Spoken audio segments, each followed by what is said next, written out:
안녕하세요. 반갑습니다. Xin chào ạ, rất vui được gặp mọi người ạ. 예, 키가 비슷한 사람이 섰습니다. Tại vì người cao gần tương tự nhau nên là rất là tốt. 예, 좀 보기 좋죠? Mọi người nhìn thì rất là tốt đúng không ạ? 예, 태자매에게 키를 주신 하나님께 감사합니다. Cảm tạ đưa trời ban cho thề có chiều cao như này. 오늘 또 주일 함께 모였습니다. Và hôm nay ngày Chủ nhật thì chúng ta lại nhóm họp. 또 새로운 마음으로 한 주를 시작하면 좋겠습니다. Và mong rằng chúng ta cũng đem theo một tấm lòng mới để bắt đầu một tuần mới ạ. 제가 기도하고 시작하겠습니다. Chúng ta cùng cầu nguyện để bắt đầu ạ. 하나님 은혜로 저희를 불러주시고 또 이렇게 한 교회로 인도해 주심을 인하여 감사합니다. Đức Chúa Trời ơi, chúng con dâng lời cảm tạ ơn Chúa vì bằng ân huệ của Chúa, Ngài đã cứu rỗi chúng con và kêu gọi chúng con vào trong Chúa. 우리에게 이렇게 귀한 것들을 항상 일깨워 주시는 하나님께 감사합니다. Và chúng con dâng lời cảm tạ ơn Chúa vì Ngài luôn đánh thức chúng con và ban cho con những điều tốt đẹp. 특별히 저에게 가장 소중한 구원을 주심을 인하여 감사합니다. Và đặc biệt chúng con dâng lời cảm tạ ơn Chúa vì Ngài đã ban cho chúng con sự cứu rỗi. 없어질 또 망할 이 세상에서 또 저희 먼저 구원해 주셔서 참된 생명을 주신 것 참으로 감사합니다. Chúng con thật lòng dâng lời cảm tạ ơn Chúa vì Ngài đã cứu rỗi chúng con khỏi thế gian sẽ trở nên không còn nữa và sẽ trở nên bị hủy diệt này và ban cho chúng con được sự sống. Chúng con cảm tạ ơn Chúa. 각 형제 자매들 주께서 불러 주셔서 이곳에 모아 주셨습니다. Và Chúa đã kêu gọi từng anh chị em một của chúng con và đến nhóm họp tại nơi này. 각 사람의 마음을 열어 주시고 하나님의 말씀을 이해할 수 있도록 도와주시옵소서.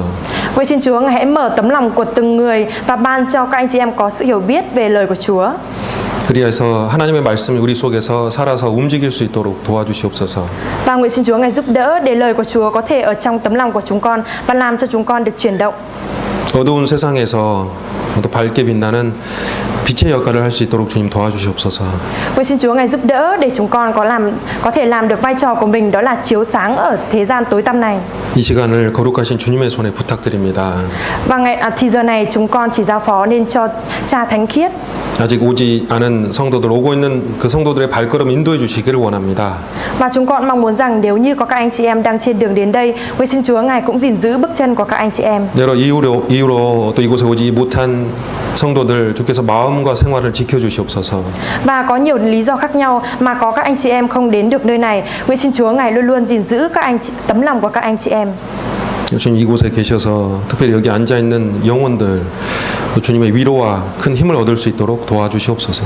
Nguyện xin Chúa Ngài hãy ở cùng nơi này với chúng con và ban cho chúng con, những người ngồi tại nơi đây có được sức mạnh và sự an ủi. 예수님의 이름으로 기도드렸습니다. Chúng con thành kính cầu nguyện nhân danh Đức Chúa Giêsu Christ. 아멘. Amen.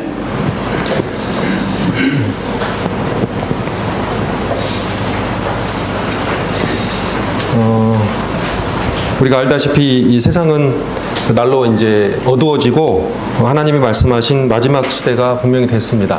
Và như mọi người cũng biết thì theo như lời của Đức Chúa Giêsu có nói thì thế gian này dần dần trở nên đồi bại hơn và trở nên dần dần bị hư hoại, đồi bại. 그 주님이 오실 때가 가까워졌으므로 우리가 무언가 해야 될 것이 있습니다. Và cho đến ngày Chúa gần đến rồi thì chúng ta cần phải làm một điều gì đó. 어떤 분이 저에게 여쭤봤는데요. Và có một người nào đó thì hỏi tôi ạ. 주님이 오실 날은 이렇게 가까운데 베트남의 영혼들은 거의 구원을 못 받고 있다. 어떻게 해야 됩니까? Có người hỏi tôi rằng ngày của Chúa gần đến rồi, thế nhưng ở Việt Nam này hầu như là chưa có nhiều người nhận được sự cứu rỗi, phải làm như thế nào ạ? 베트남의 인구가 1억이지 않습니까? Dân số của Việt Nam đó là 9 tỷ người, 9 triệu người, 90 triệu người. 너무 뭐라 그러지 마시지. 그래서 저도 고민을 한번 해본 적이 있습니다. 고민을 했습니다. Và tôi cũng đã lo lắng. 그리고 다시 계산을 해본 적이 있는데요. Và tôi cũng đã từng tính toán lại. 한번 생각을 해봅시다. 우리가 한 사람이 한 명을 1년에 한 명을 전도를 한다고 생각을 해봐요. Chúng ta hãy thử suy nghĩ một năm chúng ta truyền giảng được cho một người. 그럼 10년 후에는 몇 명 될까? Thế thì 10 năm sau thì được mấy người ạ? 그러니까 오늘 한 사람이 올해 한 사람이 한 사람을 전도를 했습니다. Ví dụ năm nay một người truyền giảng cho một người ạ. 그럼 두 사람이 됐잖아요. Thế thì sẽ trở thành hai người đúng không ạ? 자, 그럼 내년에 그 두 사람이 한 사람씩을 전도하면 네 사람이 되잖아요. Thế thì năm tới thì hai người đó sẽ mỗi người sẽ truyền giảng cho một người, và một người nữa thì sẽ trở thành 4 người đúng không ạ? 그럼 그 다음에 3년째가 되면 8명이 됩니다. Và nếu như là 3 năm sau thì sẽ trở thành 6 người ạ. 자, 그럼 10년 후에는 몇 명이 될까요? Thế thì 10 năm sau thì sẽ được bao nhiêu người ạ? 고등학생만 대답을. Các em cấp 3 hãy trả lời ạ. 1024명이 됩니다. Sẽ trở thành 1.200 người ạ. 네, 1024명. 1.200. 자, 10년이 지나면 1000명이 됩니다. 10 năm trôi qua thì sẽ có khoảng 1.000 người được nhận sự cứu rỗi. 20년이 지나면 20 năm trôi qua 2000명? sẽ là 2000명? 2.000 người ạ. 아니에요. Không ạ. 100만 명이에요. 100만 Sẽ 명. là 1 triệu người. 20년 지나면 100만 명이에요. 20 năm trôi qua sẽ là 1 triệu người nhận được sự cứu rỗi ạ. 시간이 없는 게 아니죠. Không phải là không có thời gian ạ. 우리의 마음이 없는 거지. Và tấm lòng của chúng ta không có. 주님이 오십니다. Chúa sẽ đến ạ. 30년 지나면 얼마나 될까요? Khoảng 40 năm trôi qua thì bao nhiêu người ạ? 30년. 30 năm trôi qua 10억 명이요. 10억 명. 못 돼. 1 tỷ người ạ. 30년. 30 năm là 1 tỷ người ạ. 우리에게 시간이 없는 게 아닙니다. 우리에게 시간이 없는 게 아닙니다. Đối với chúng ta thì không phải là không có thời gian ạ. 마음이 없어요, 마음. Tại vì là không có tấm lòng. 우리가 해야 될 일은 아주 간단합니다. Và việc mà chúng ta sẽ phải làm thì rất là đơn giản. 주님이 언제 오든지 Khi nào Chúa đến, 우리가 할 일만 하면 돼요. chúng ta làm những việc mà chúng ta sẽ phải làm là được. 근데 그것이 큰 일이 아닙니다. Thế nhưng những việc đó không phải là những việc lớn lao. 매년 우리는 나는 적어도 한 사람 이상, 2 사람, 3 사람을 전도를 해야겠다. 올해는 꼭 그렇게 해야겠다라고 결심합니다. Chúng ta quyết tâm rằng năm nay mỗi một năm mình sẽ ít nhất mình phải truyền giảng được cho 1 người, còn không thì sẽ truyền giảng cho 3, 4 người, nhất định phải truyền giảng được. 한 사람만 하면 돼요. Chỉ cần truyền giảng cho 1 người là được ạ. 30년이 지나면 10억 명이 구원을 받습니다. 30 năm trôi qua thì sẽ có khoảng 1 tỷ người nhận một tỷ người nhận được sự cứu rỗi. 저도 깜짝 놀랐습니다. Và tôi đã rất là ngạc nhiên ạ. 우리에게 시간이 없는 것이 아닙니다. Không phải là chúng ta không có thời gian. 오늘 성경 먼저 피고 시작을 하겠습니다. 요한복음 8장입니다. Hôm nay chúng ta sẽ mở kinh thánh á, sách Giăng đoạn 8 á.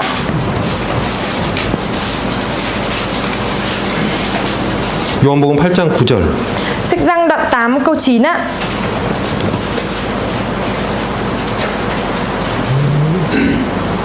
함께 읽겠습니다. Câu 9 chúng ta cùng đọc ạ. Khi họ 저희가 이 nghe 말씀을 điều 듣고 này 양심의 가책을 thì 받아 lần lượt bỏ đi 어른으로 những người 시작하여 cao tuổi đi 젊은이까지 trước, 하나씩 Chúa 하나씩 Giêsu ở lại 나가고 một mình với 오직 người phụ 예수와 nữ 그 가운데 vẫn đang 섰는 đứng giữa 여자만 đó. 남았더라. 예, 오늘은 양심에 대한 이야기를 좀 해보겠습니다. Ngày hôm nay thì tôi sẽ chia sẻ về lương tâm ạ. 양심이 다 있으시잖아요. Chúng ta có lương tâm đúng không ạ? 구원 안 받은 사람도 양심이 있습니다. Đối với những người chưa nhận được sự dỗi cũng có lương tâm. 여기서도 요한복음 8장 9절에서 어른부터 어린아이까지 다 양심이 있습니다. Và ở đây sách Giăng đoạn 8 câu 9 thì có nói rằng từ khi còn bé từ đứa trẻ cho đến người già, người cao tuổi đều có lương tâm. 그래서 사람은 로마서 1장에 보면 사람은 자기가 죄를 지으면 나중에 그 죄에 대한 벌을 받을 것을 안다라고 기록이 되어 있습니다. Và ở trong sách Roma thì có ghi chép rằng sau khi những người mà mắc tội lỗi thì sau này sẽ phải chịu hình phạt về tội lỗi mà mình đã mắc. 로마서 2장에서도 사람에게는 양심이 있기 때문에 그 심판날에 죄에 대해서 그 양심이 증거할 것이다라고 기록되어 있습니다. Và ở trong sách Roma đoạn 2 thì cũng nói rằng tại vì có lương tâm cho nên là lương tâm đã làm chứng về tội lỗi của con người và xét đoán về tội lỗi của con người. 그래서 사람은 사실 이렇게 죄를 계속 짓고 살면서 자기가 사형당할 거라는 걸 알아요. 사형당할 거다. Và thế nhưng mà khi mà con người sống ý, thì cái lương tâm bị tử hình. Thì lương tâm sẽ xét đoán tử hình ạ. 근데 이제 양심이라는 게 이제 선악을 판단하는 기능인데 진짜 선악이 무엇인지를 알려주는 건 아닙니다. Lương tâm thì có thể xét đoán và phán đoán được là điều nào là thiện là ác, thế nhưng không phải là biết được rõ ràng thiện và ác là gì. 그러니까 주어진 기준에 따라서 우리의 선악을 판단해주는 그런 기능입니다. Và lương tâm thì có khả năng có thể phán xét về thiện và ác tùy theo năng lực mà Đức Trời ban cho. 그러니까 사람은 자기 양심으로 판단할 때 옳은 일을 하면 기쁘고 옳지 않은 일을 하면 슬픕니다. Và con người khi mà làm những cái việc tốt thì thấy vui mừng, làm việc thiện thì thấy vui mừng. Thế nhưng mà làm những việc sai trái thì cảm thấy không vui mừng. 근데 그 양심이라고 무조건 좋은 마음인 건 아닙니다. Thế nhưng cái lương tâm ở đây không phải là cái lương tâm tốt một cách vô điều kiện. 그 양심이란 글자 뜻 자체가 좋은 마음이란 뜻이잖아요. Ý nghĩa về từ lương tâm đó là có tấm lòng tốt ạ. 근데 그게 좋은 양심은 실제 아니에요. Thế nhưng mà cái lương tâm đó thì trên thực tế không phải là tốt. 사람은 주어진 지식이나 가치관이나 판단에 따라서 기준에 따라서 양심이 달라집니다. Và lương tâm sẽ trở nên khác nhau tùy theo việc phán đoán, tùy theo là có tri thức như thế nào và giá trị quan và tiêu chuẩn của con người đó mang theo. 그래서 사람에게는 가끔씩 악한 양심도 있고 선한 양심도 있고 약한 양심도 있고 어두워진 양심도 있습니다. Vì vậy nên là đối với con người thì có những cái lương tâm đó là lương tâm gian ác, lương tâm thiện, lương tâm yếu đuối và lương tâm tối tăm.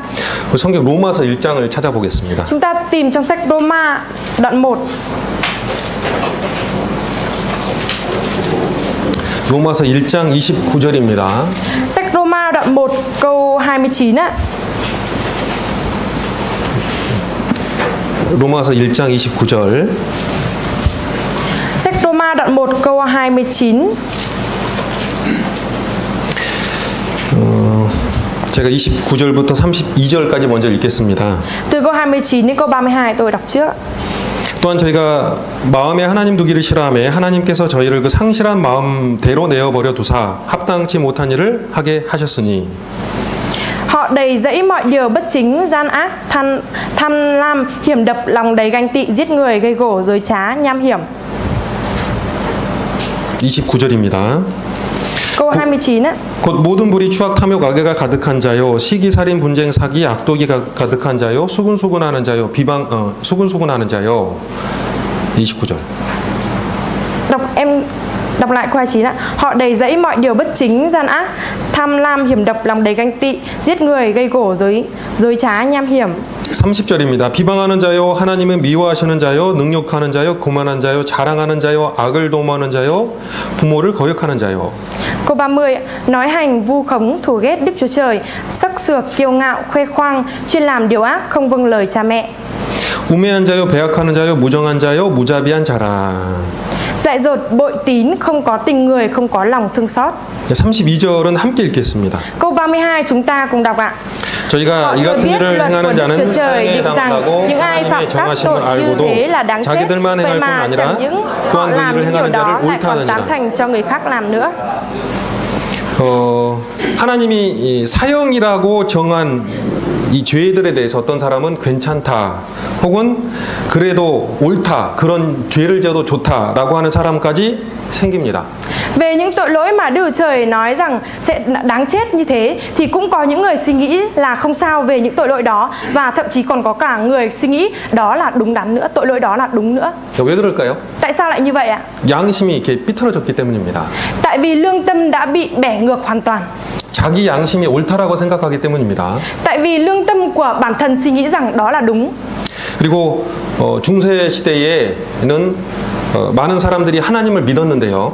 Và ở thời đại Cơ đốc giáo Trung cổ thì có rất là nhiều người đã tin vào Đức Chúa Giêsu. 그런데 그런 하나님을 믿는다고 하는 사람들이 또 다른 하나님을 믿는 사람들을 많이 죽였습니다.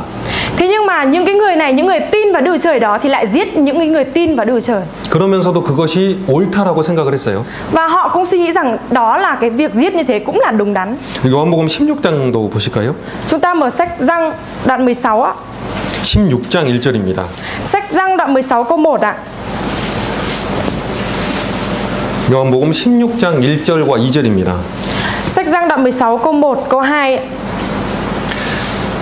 내가 이것을 너희에게 이르면 너희로 실족지 않게 하려니 사람들이 너희를 추려할 뿐 아니라 때가 이르면 물은 너희를 죽이는 자가 생각하기를 이것이 하나님을 섬기는 예라 하리라. Ta bảo các con những điều này để các con khỏi bị vấp ngã. Họ sẽ khai trừ các con khỏi nhà hội và sẽ đến giờ mà kẻ nào giết các con lại tưởng rằng mình đang phục vụ Đức Chúa Trời. 자기가 생각할 때 이 사람들을 죽이는 것이 하나님의 뜻이다라고 생각을 하는 거죠. Bản thân suy nghĩ rằng khi mà bản thân tự suy nghĩ rằng và thấy rằng cái việc giết người như thế này là theo ý muốn của Đức Chúa Trời. 근데 그게 하나님의 뜻은 아니지요. Thế nhưng cái ở đây không phải là ý muốn của Đức Chúa Trời đúng không ạ? 그러니까 기준이 잘못된 겁니다. Ở đây là tiêu chuẩn đã bị sai trái rồi. 옳고 옳지 않은 걸 판단할 수는 있지만 기준이 잘못되어 있는 거죠. Có thể phán đoán về thiện và ác, thế nhưng mà có thể phán đoán là đúng là sai, thế nhưng mà tiêu chuẩn ở đây đã sai rồi. 사도 바울은 예수님을 만나기 전에 구원받은 사람들을 엄청나게 핍박을 많이 했습니다. Trước khi mà nhận được sự dỗi thì sứ đồ Phaolô đã bắt bớ rất là nhiều những người đã nhận được sự dỗi, những tín hữu. 그리고 그것을 옳다라고 생각을 했죠. Và lúc đó thì sứ đồ Phaolô cũng suy nghĩ rằng đó là đúng đắn. 또 그 그리스도인들을 죽이는 일에 대해서 찬성하는 투표를 하기도 했습니다. Và lúc khi mà sứ đồ Phaolô cũng tán thành và bỏ phiếu về việc giết những cơ đốc nhân. 그러니까 찬성이라는 게 자기가 스스로 생각해서 옳다 하는 쪽으로 뭔가를 선택하는 거죠. Và việc tán thành ở đây, đồng tình ở đây đó chính là việc lương tâm đã tự suy nghĩ rằng điều đó là đúng không ạ? 그리고 뭐 극단적으로 말을 하면 IS라고 회교 테러 단체가 있지 않습니까? Nếu như thì IS 회교 테러 단체. hội đoàn thể 공범. đoàn thể giết nhiều người. Đoàn thể giết nhiều người. 이 단체는요. 사람을 몇십 명이든 죽여도 된다라고 생각을 해요. Và cái đoàn thể này thì giết mấy chục người cũng không sao. 괜찮다라고 생각을 하는 거죠. 괜찮다, 옳다. Họ suy nghĩ rằng là không sao, là đúng. 비틀어진 양심을 갖고 있습니다. Đó là họ mang theo cái lương tâm đã bị bẻ ngược hoàn toàn. 그 사람들도 양심이 있습니다. Đối với những người đó thì cũng có lương tâm. 기준이 틀렸죠, 기준이. Thế nhưng mà tiêu chuẩn của họ đã bị sai trái. 불교에서는 고기를 먹지 말라고 가르치는 경우가 많잖아요. Và ở bên Phật giáo thì người ta giảng dạy rất là nhiều, đó là không được ăn thịt, đúng không ạ? 지난달이 고기를 안 먹는 달로 알고 있는데 불교에서. Và tôi thì được biết rằng đó ở bên Phật giáo thì tháng trước, tháng 7 thì đã không ăn thịt ạ. 그죠? Đúng không ạ? 모르세요? Mọi người không biết ạ? 고기가 너무 맛있어서 그런 것도 잊어버렸어요? Tại vì thịt ngon quá nên đã quên mất điều đó ạ. 근데 불교의 기준은 이제 채식, 그러니까 고기는 먹으면 안 된다 이런 기준이 있습니다. Ở bên Phật giáo thì tiêu chuẩn của họ đó là không ăn thịt mà chỉ ăn chay. 고기를 먹는 건 이제 죽이는 거 살생이라고 생각을 하기 때문이죠. Tại vì họ suy nghĩ rằng khi mà ăn thịt đó là giết động vật, đó là sát sinh. 그래서 고기를 먹는 거는 나쁜 거라고 인식을 하고 있어요. Vì vậy nên họ đem theo cái nhận thức đó là việc ăn thịt đó là việc xấu. 그러니까 종교나 어떤 사람의 생각은 사람에게 올바른 양심을 줄 수는 없습니다. Và vì thế cho nên là tôn giáo hay là suy nghĩ của một bản thân của ai đó thì không cho được cái lương tâm đúng đắn. 단지 사람에게 연약하거나 잘못된 양심을 주기 마련입니다. Mà ở đây chỉ cho con người có lương tâm yếu đuối và tối tăm mà thôi. 성경 히브리서 9장을 한번 찾겠습니다. Chúng ta mở sách Hebrew ạ. Đoạn 12, đoạn 9 ạ.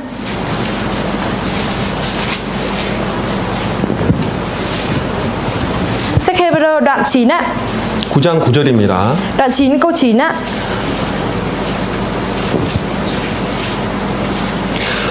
이 장막은 현재까지의 비유니 이에 의지하여 드리는 예물과 제사가 섬기는 자로 그 양심상으로 온전케 할 수 없나니.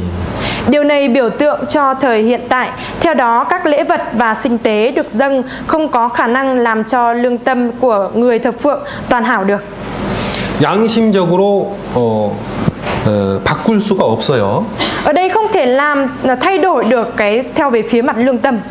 구약 시대의 여러 그런 종교 행위들, 종교 예식들은 사람의 양심을 온전하게 바꿀 수 없습니다. Và ở thời Cựu Ước thì có nhiều những cái tôn giáo khác nhau. Thế nhưng những cái tôn giáo đó thì không thể làm cho con người có được cái lương tâm đúng đắn. 우리가 어떻게 하면은 정확한 올바른 양심을 가질 수 있을까? Thế thì làm thế nào để chúng ta có thể đem theo được lương tâm một cách đúng đắn, một cách toàn hảo nhất ạ? 당연하지만 구원을 받아야 합니다. Điều đương nhiên ở đây đó là phải nhận được sự cứu rỗi. 구원을 받아야만 선한 양심이 생깁니다.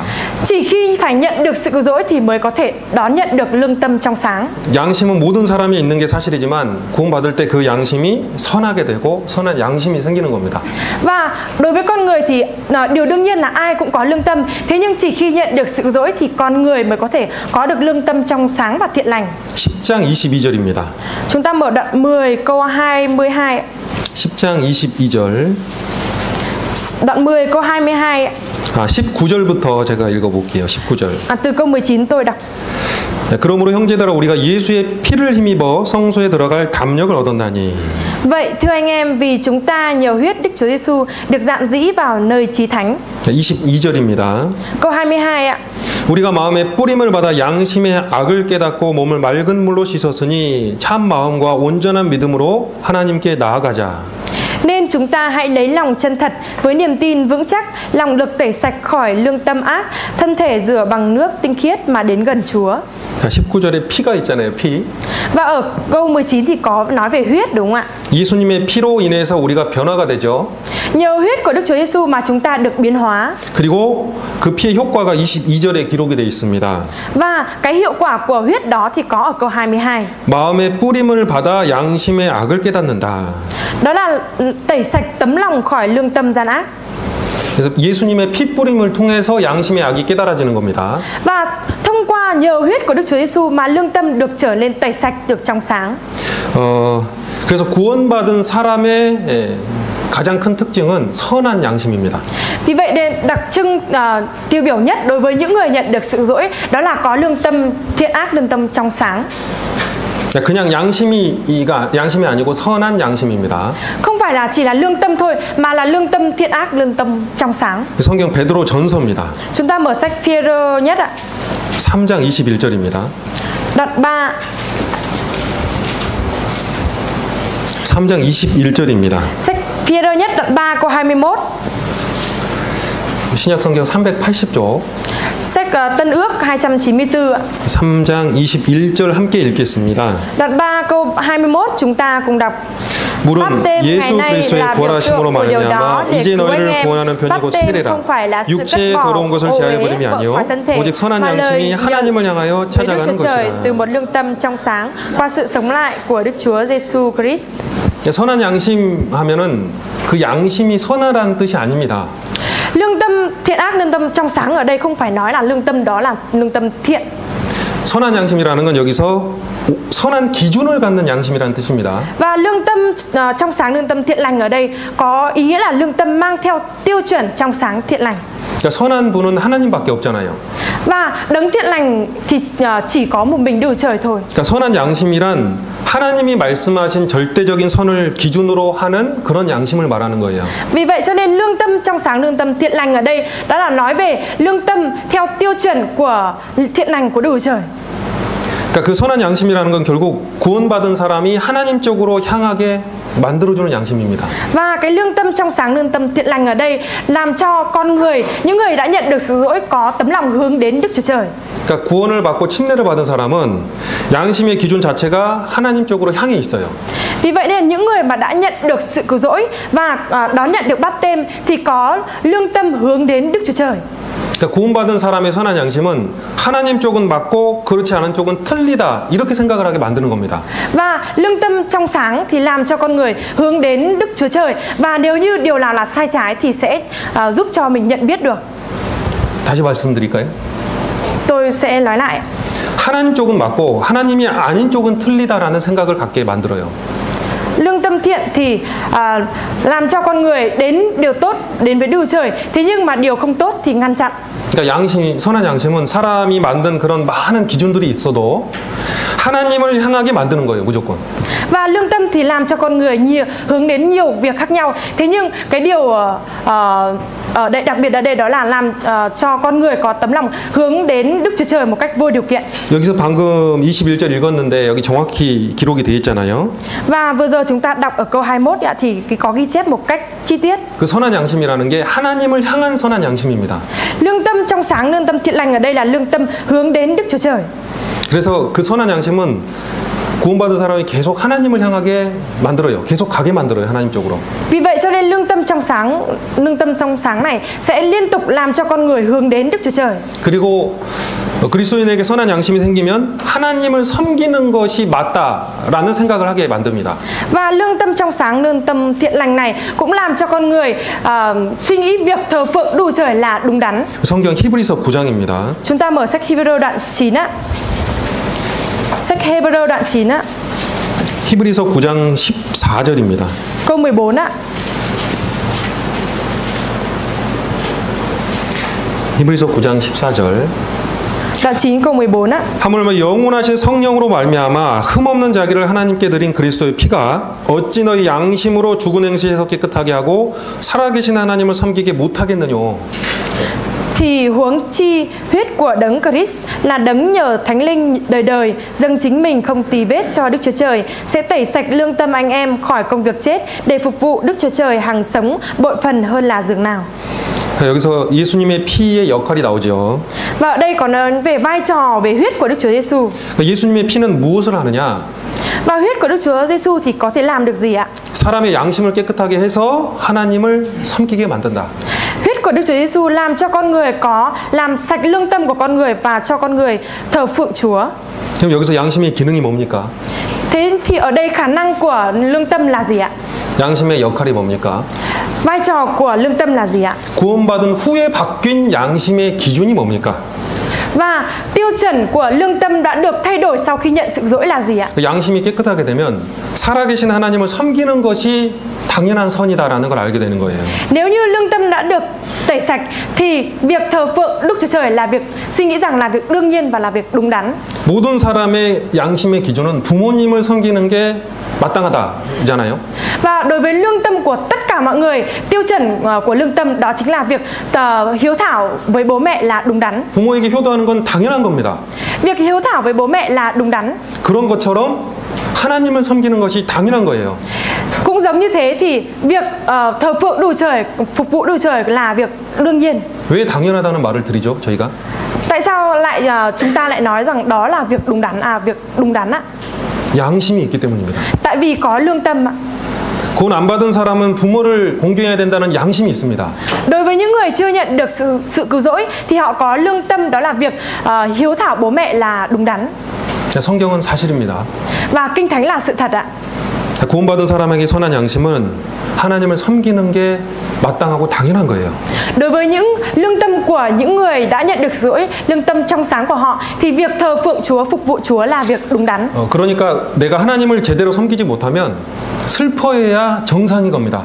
Vì vậy cho nên nếu như việc mình không thờ phượng, không phục vụ được Chúa, không thể phục vụ được Chúa thì mình cảm thấy đau buồn, thì đó mới là điều bình thường. 그게 선한 양심이니까.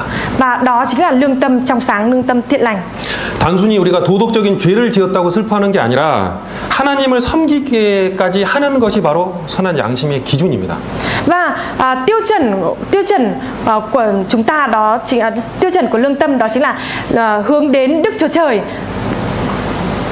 도덕적인 죄를 짓는 것도 잘못이지만 việc mà chúng ta trộm cắp thì cũng là việc mất đạo đức, cũng là việc sai trái.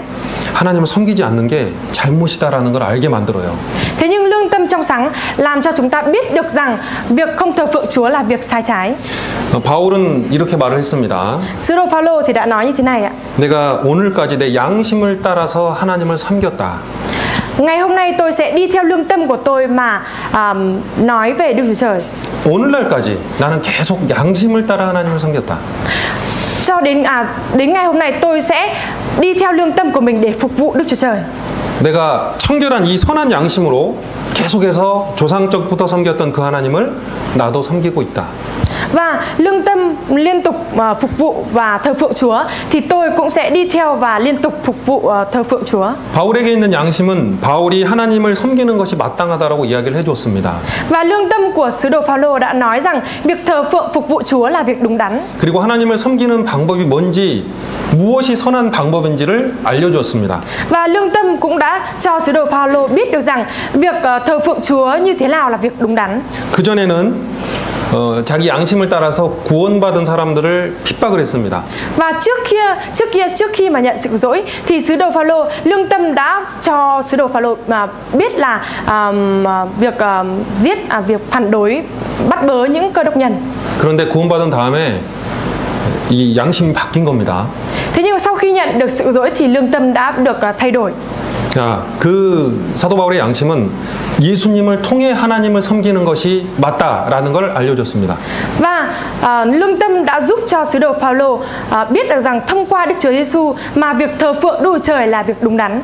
우리의 양심은 하나님을 향하게 만들고 하나님을 향해서 어떻게 섬기는 것이 맞느냐 이걸 알 수 있게 만듭니다. Và lương tâm trong sáng thì giúp chúng ta có tấm lòng luôn hướng đến Chúa và phục vụ Chúa, và làm thế nào để phục vụ Chúa là đúng đắn. 그러니까 주님이 주신 양심이라는 건 하나님이 주신 정확한 지식에 따라서 내가 판단하게 만드는 거예요. Và cái tiêu chuẩn mà lương tâm Đức Chúa Trời ban cho chúng ta đó là để chúng ta có thể phán đoán được điều gì là đúng là sai. 최근에 베트남 한 자매님이 구원을 받으셨는데요. Và dạo gần đây thì có một người chị em Việt Nam đã đón nhận được sự cứu rỗi. 거기 까오다이라는 종교를 믿으시더라고요. Và trước kia thì người chị em này có tin theo đạo Cao Đài. 근데 거기서는 채식을 하더라고요 또. Và ở đấy thì người ta ăn chay ạ. 근데 구원을 받자마자 고기를 드시기 시작하셨습니다. Thế nhưng ngay sau khi nhận được sự cứu rỗi thì người chị em này bắt đầu ăn thịt ạ. 그래서 알게 됐죠. Và lúc đấy thì biết được đúng không ạ? 구원 받으셨구나. Đã nhận được sự cứu rỗi rồi. 기준이 바뀐 거잖아요, 갑자기. Đột nhiên cái tiêu chuẩn đã được thay đổi ạ. 또 어떤 분은 고기가 아니에요. 그 짐승이 너무 불쌍해가지고 야채만 드시는 분이 가끔 있거든요. Cũng có những người mà cảm thấy động vật rất là đáng thương cho nên là thi thoảng thì cũng ăn rau, ăn chay. 근데 구원을 받으면 바뀌어요 또. Thế nhưng mà sau khi nhận được sự dỗ thì đã thay đổi. 잘 먹고 신앙생활 잘하면 됩니다. Phải ăn uống tốt thì có thể thực hiện đời sống đức tin tốt. 고기 안 먹으면 힘이 안 날 때가 있잖아요. Bởi vì có những lúc mà chúng ta không ăn thịt chúng ta không có sức mạnh đúng không ạ? 그러니까 기준이 바뀌어요. 기준이 이렇게. Ở đây tiêu chuẩn đã được thay đổi. 그 기준이 뭐죠? Thế tiêu chuẩn là gì ạ? 구원받은 사람에게는 기준이 하나님 말씀이 되는 거예요. Và tiêu chuẩn của những người đã nhận được sự dỗ đó chính là lời của Đức Chúa Trời. 그리고 우리의 양심은 그 하나님 말씀이 맞다. 그쪽으로 계속 가게 만들어요, 우리를. Và nếu như mà lương tâm của chúng ta thấy rằng phía lời của Đức Chúa Trời là đúng đắn thì chúng ta cứ liên tục đi theo phía đó. 그러니까 다른 사람이 뭐라 그래도 하나님이 말했으니까 그게 맞다. 이렇게 고집스럽게 되는 거예요. Vì vậy cho nên là dù người khác có nói gì đi chăng nữa, thế nhưng phía lương tâm nói rằng là đúng thì vẫn trở nên cố chấp và đi theo cái lương tâm mà Đức Chúa Trời ban cho như vậy. 사도 바울이 가진 양심에 대해서 한번 살펴보도록 하겠습니다. Và chúng ta sẽ cùng suy ngẫm xem xét về lương tâm của sứ đồ Phaolô ạ. 사도행전 24장입니다. Chúng ta mở sách Công vụ các sứ đồ đoạn 24. 24장 13절입니다. Công vụ các sứ đồ đoạn 24 câu 13. 구원 받은 다음에 예수님을 만난 다음에 사도 바울의 양심은 사도 바울을 어떻게 바꿨는가? Sau khi nhận được sự dỗ, sau khi gặp Đức Chúa Giêsu thì lương tâm của sứ đồ Phaolô đã được thay đổi như thế nào? 24장 13절부터 16절까지입니다. Đoạn 24 từ câu 13 đến câu 16 ạ. 16절을 먼저 읽어볼까요? 함께 읽겠습니다. Chúng ta cùng đọc câu 16 trước nha. 이것을 인하여 나도 하나님과 사람을 대하여 항상 양심의 거리낌이 없기를 và trước mặt con người. 당연하지만 이 양심은 사도 바울의 양심이지 유대인의 양심이 아닙니다. Điều đương nhiên ở đây lương tâm ở đây là lương tâm của sứ đồ Phaolô chứ không phải lương tâm của một người Do Thái. 그러니까 바울이 말한 이 양심에 거리낌이 없다라는 게 도대체 무슨 내용일까? Thế thì ở đây sứ đồ Phaolô nói rằng lương tâm không bị cáo trách có nghĩa là gì ạ?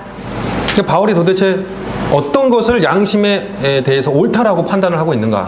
Thế thì đối với sứ đồ Phaolô thì lương tâm nào mà có thể phán đoán được điều gì là đúng ạ? 바울은 지금 이렇게 말을 하는 겁니다. Vì vậy cho nên sứ đồ Phaolô mới nói như thế này. 사람들이 뭐라 그래도 나는 이걸 확실히 믿는다. Cho dù con người có nói như thế nào đi chăng nữa, tôi vẫn cứ tin vào, chắc chắn vào điều này. 그게 첫 번째 예수님의 죽음과 부활입니다. Và điều đầu tiên đó chính là về việc Đức Chúa Giêsu đã chết và được phục sinh. 14절 보실까요? Chúng ta nhìn vào câu 14 ạ. 14절. Câu 14. 그러나 이것을 당신께 고백하리이다. 나는 저희가 이단이라는 도를 쫓아 조상의 하나님을 섬기고 율법과 및 선지자들에 기록된 것을 다 믿으며 Tôi thừa nhận trước mặt Ngài rằng tôi theo đạo mà họ gọi là một bè phái đó. Tôi thờ phượng Đức Chúa Trời của tổ phụ tôi, tin mọi điều chép trong sách luật pháp và các sách tiên tri. 저희 다른 사람들이 이단이라고 하는 그 도를 계속 쫓아서 나는 하나님을 섬기고 있다. Ở đây sứ đồ Phaolô nói rằng tôi cứ đi theo một đạo mà họ gọi là một bè phái đó. 이단이란 말이 좋은 말은 절대 아니잖아요. Và cái bè phái ở đây gọi là tà đạo thì không phải là một cái lời tốt đẹp đúng không ạ? 주변에 많은 사람 아니 이 유대의 많은 사람들이 이건 잘못됐다라고 말을 하고 있습니다. Và ở xung quanh rất là nhiều người Do Thái đang nói rằng cái điều này là sai trái. 이단이다. 잘못된 Là một 종교다. bè phái, là một tôn giáo tà đạo. 근데 바울의 양심은 뭐라고 하고 있죠? Thế nhưng lương tâm của sứ đồ Phaolô nói như thế nào ạ? 이걸 이 교를 믿는 게 이걸 믿고 사는 것이 사실이고 좋은 거다, 확실한 거다라고 말을 하고 있어요. Và lương tâm của sứ đồ Phaolô nói rằng điều này là đúng đắn, chắc chắn là đúng đắn và tin. 그러니까 주변 사람들이 이단이라 그래도 계속 이 길을 따라가는 거예요. 사도 바울은. Cho dù những người xung quanh có nói đi là tà đạo như thế nào đi chăng nữa thì sứ đồ Phaolô vẫn cứ đi theo. 성경 말씀에 구약 성경에 비춰서 이게 확실하기 때문에 그 양심은 믿는 쪽으로 그게 확실하다라는 쪽으로 계속 가고 있습니다. Tại vì ở sách Cựu Ước đã nói rằng việc đó là đúng đắn, cho nên sứ đồ Phaolô cứ chỉ tin và đi theo về phía đó mà thôi. 비방을 당해도 계속 갑니다. Cho dù bị phỉ báng, bị nhạo báng thế nhưng vẫn cứ đi theo. 그 양심이라는 건 고집이 있습니다. 고집. Và đối với lương tâm thì cũng có sự cố chấp ạ. 그렇죠. Đúng ạ. 내가 만약에 어떤 죄를 짓지 않았습니다. Ví dụ nếu như mà mình không mắc tội lỗi nào đó. 근데 주변 사람들은 계속 나에게 그 죄를 지었다고 이야기를 합니다. Thế nhưng những người xung quanh lại nói rằng mình đã mắc tội lỗi nào đó. 근데 우리 양심은 뭐라고 하죠? Thế thì lương tâm của bản thân mình sẽ nói như thế nào ạ? 끝까지 아니라고 말합니다. 끝까지 아니야. Sẽ nói rằng nói đến cùng là không phải như vậy. 나는 죄를 안 지었다라고. Nói rằng tôi không mắc tội lỗi. 다른 사람들이 죄를 지었다고 하면 내가 그 앞에서 그냥 그렇습니다라고 말을 할 수 있습니까? Những người xung quanh nói rằng mình mắc tội lỗi, thế nhưng mà mình ở bên cạnh mình có thể nói rằng đúng vậy không ạ? Có thể nào nói 안 như vậy ạ? 바뀝니다. 양심이. Lương tâm không thể nào thay đổi, không thể nhận như vậy được. 선한 양심은 더 안 바뀝니다. Và cái lương tâm trong sáng, lương tâm thiện lành thì không thể thay đổi, không thể đón nhận như vậy. 고집이 있어요. Tại vì có sự cố chấp. 누가 뭐라 그래도 이 길이 맞으니까 나는 이 길로 간다. Cho dù những người khác có nói như thế nào đi chăng nữa thì bản thân vẫn thấy đây là con đường đúng đắn và cứ đi theo. 그 주변 사람들이 이 바울 주변에 있는 사람들이 이단이라고 하는 이 도의 내용이 무엇입니까? Và cái nội dung mà những người xung quanh nói về việc mà sứ đồ Phaolô theo là một bè phái đó là gì ạ? 아주 간단해요. Rất là đơn giản thôi ạ. 예수님이 죽으셨고 부활하시고 죄 사함을 주셨다. Đó chính là nội dung đó là Đức Chúa Giêsu đã chết, được sống lại, được phục sinh và tha thứ mọi tội lỗi. 그리고 14절 이제 뒤쪽 내용입니다. Và câu 14 ở nội dung phía sau ạ. 조상의 하나님을 섬기고 율법과 및 선지자들의 기록된 것을 다 믿으며 Tôi thờ phượng Đức Chúa Trời của tổ phụ tôi, tin mọi điều chép trong sách luật pháp và các sách tiên tri. 구약에 나오는 그런 예수님에 대한 내용들, 예언들이 있지 않습니까? Và ở trong sách Cựu Ước thì chẳng phải là có những cái nội dung nói về Đức Chúa Trời như vậy sao ạ? 구약에서는 예수님의 재림과 예수님의 초림에 대해서 아주 많이 말을 하고 있습니다. Và ở trong sách Cựu Ước cũng nói rất là nhiều về sự giáng lâm và sự tái lâm lại của Chúa Giêsu. 그걸 믿는다는 거예요. Và ở đây là tin vào điều đó thôi ạ. 바울의 선한 양심은 이걸 다 믿게 만듭니다. 사실이라고 말하게 만듭니다. Lương tâm của sứ đồ Phaolô giúp cho sứ đồ Phaolô tin vào cái điều này là sự thật và tin là sự thật. 구약에 뭐 모세나 다윗이나 뭐 스가랴서나 미가서나 예레미야서나 이런 수없이 많은 성경에 예수님의 초림과 재림에 대한 이야기가 다 나와 있습니다. Và ở trong những sách của Môi-se hay David, Jeremy hay là Sophoni thì trong tất cả những cái sách đó đều có nói về việc Đức Chúa Giêsu, về việc tin vào Đức Chúa Giêsu. 여러분은 이걸 믿습니까? Thế thì mọi người có tin không ạ? 자, 지식적으로 믿습니까? Chúng ta có thực sự đang tin hay không ạ? 자, 양심적으로 여러분의 양심은 그게 옳다라고 말을 합니까? Và phía lương tâm của mọi người có đang nói điều đó là đúng đắn hay không ạ? 자, 셋째, 이 양심이 바울의 양심이 믿는 게 있습니다. Và điều thứ ba ở đây đó là sứ đồ Phaolô có đem theo cái niềm cái lương tâm. 15절입니다. Ở câu 15 저희 기다리는 바 하나님께 향한 소망을 나도 가졌으니 곧 의인과 악인의 부활이 있으리라. Tôi có cùng một hy vọng nơi Đức Chúa Trời như chính họ cũng có vậy, tức là sẽ có sự sống lại của cả người công chính lẫn người bất chính. 그 바울은 자기 양심을 따라서 하나님을 향한 소망을 갖고 있었습니다. Đó là ở đây sứ đồ Phaolô đi theo cái lương tâm của mình mách bảo và có một niềm hy vọng nơi Đức Chúa Trời. 그것은 의인과 악인의 부활입니다. Và ở đây cái điều đó chính là về việc sự sống lại của cả người công chính lẫn người bất nghĩa. 이게 복음의 핵심 내용입니다. Và ở đây đó chính là trọng tâm của về tin lành. 이 의인과 악인의 부활이라는 게 예수님이 이제 분명히 말을 이렇게 하셨던 내용인데. Và cái sự sống lại của người công chính vẫn với cả người bất chính ở đây là cái nội dung mà rõ ràng Đức Chúa Giêsu đã nói. 그러니까 의인은 생명의 부활로, 악인은 심판의 부활로 나아가리라라는 내용이에요. Và nội dung đó chính là người sống thì người công chính sống lại để đón nhận được sự sống, còn người bất nghĩa thì sống lại để chịu phán xét. 그러니까 복음으로 말미암아서 사람이 의인이 되고 그 육체까지 부활해서 영원한 천국에 갑니다. Và nhờ tin lành thì những người mà công chính sống lại thì đón nhận được sự công chính và đi lên thiên đàng đời đời. 몸이 부활을 하는 거예요. Đó chính là nói về thân thể được sống lại ạ. 근데 복음을 배척한 사람은 악인인데 그 사람은 육체까지 부활해서 영원한 지옥에 갑니다. Và đối với những người mà đối nghịch lại với tin lành thì khi mà cơ thể của họ được sống lại thì sẽ nhận sự phán xét và đi về địa ngục đời đời. 믿습니까? Mọi người có tin không ạ? 여러분의 양심은 이걸 믿습니까? Lương tâm của các bạn có đang tin hay không ạ? 여러분의 머리가 아니라 여러분의 양심. Không phải là đầu óc của mọi người mà là chính là lương tâm của mọi người. 여러분의 양심은 그게 맞다라고 생각합니까? Lương tâm của mọi người có tin điều đó là đúng đắn hay không ạ? 진짜냐? 이런 질문은 참 중요한 질문이에요. Và cái câu hỏi rằng có thực sự hay không, đây chính là câu hỏi rất là quan trọng. 그 양심에 대해서 물어보는 질문입니다. Đó chính là cái câu hỏi về phía mặt lương tâm. 여러분은 의인과 악인의 부활이 진짜 있다라고 믿습니까? Mọi người có đang tin rằng có sự sống lại của người công chính và kẻ bất nghĩa hay không ạ? 너무나 먼 일이라서 지금 전혀 생각하지 않습니까? Hay là cái điều đó là quá xa vời cho nên bây giờ không có suy nghĩ đến ạ? 그러면 양심에 따라 올바른 삶을 살지 않는 겁니다. Thế thì điều đó chính là cái không sống theo cái lương tâm cho rằng là đúng đắn. 그런 선한 양심 때문에 사람은 뭔가를 하게 되는 거거든요. Và có lương tâm thiện lành, lương tâm trong sáng thì làm cho con người có thể làm được một điều gì đó. 그러니까 바울이 왜 이런 삶을 살았느냐? Tại sao sứ đồ Phaolô lại sống một đời sống như thế này ạ? 양심이 있었어요. Tại vì sứ đồ Phaolô đã có lương tâm. 선한 양심이 있었습니다. Có lương tâm trong sáng thiện lành. 세상 사람들의 양심이 아니라 하나님이 주신 선한 양심이 있었습니다. Không phải là lương tâm của thế gian mà là đó chính là lương tâm mà Đức Trời ban cho. 결론적으로 그 선한 양심에 따라서 사도 바울은 전도를 했습니다. Vì vậy cho nên cuối cùng theo cái lương tâm thiện lành, lương tâm trong sáng đó mà sứ đồ Phaolô đã đi truyền giảng. 그 선한 양심, 주님이 주신 선한 양심은 주님이 주신 말씀을 믿게 하고 결국은 그 사람이 전도하게 만듭니다. Và lương tâm trong sáng mà Đức Trời ban cho như thế thì làm cho tin vào lời của Đức Trời và cuối cùng đi truyền giao tin lành. 의인과 악인의 부활이 있기 때문입니다. Tại vì có sự sống lại của người công chính lẫn người bất nghĩa. 죽음은 끝이 아니고 반드시 부활이 있습니다. Chết không phải là kết thúc mà nhất định sẽ có sự sống lại. 의인은 영생에, 악인은 영벌에 반드시 들어갑니다. Và người công chính thì sẽ đón nhận được sự sống đời đời, còn người bất nghĩa sẽ đón nhận và hình phạt. 그러므로 우리에게 전도를 하지 말아야 될 아무런 선한 이유가 없어요. Thế thì cái việc mà chúng ta nói rằng không truyền giảng đó là cái việc không có phải là có lương tâm thiện lành gì. 주님이 주신 선한 양심은 우리가 전도하게 만듭니다.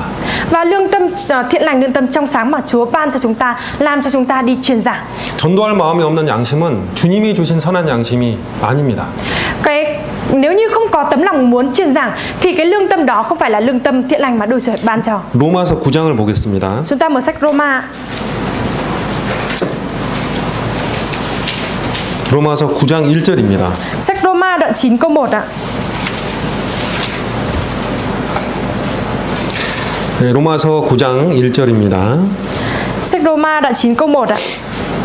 1절 로마서 1장부터 5장까지는 복음에 대한 설명이 기록되어 있습니다. Và sách Roma từ đoạn 1 đến đoạn 5 thì có nói giải thích về tin lành ạ. 그리고 6장부터 8장까지는 그리스도 안에서 성공하는 이제 승리하는 신앙생활 이런 게 기록이 되어 있습니다. Và từ câu 6 đến câu 8 thì có ghi chép về cái sự thành công của việc thực hiện đời sống đức tin của cơ đốc nhân. 그리고 로마서 9장부터 11장까지는 유대인들을 구원하려는 하나님의 계획에 대해서 기록이 되어 있습니다.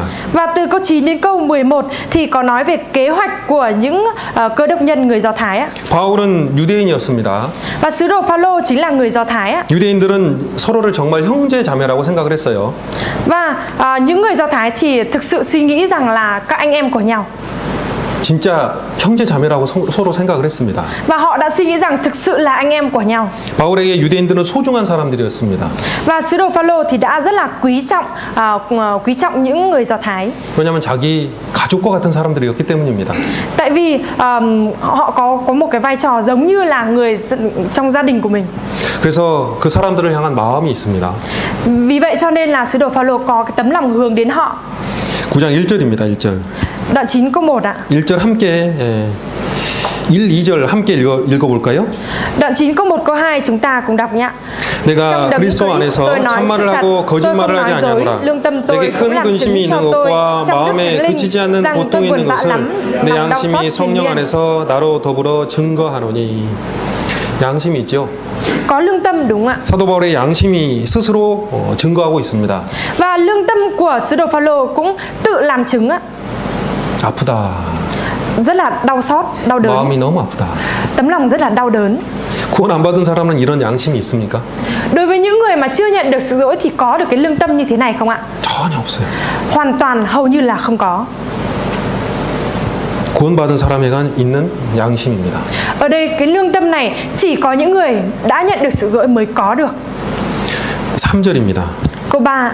나의 형제 곧 골육의 친척을 위하여 내 자신이 저주를 받아 그리스도에게서 끊어질지라도 원하는 바로라.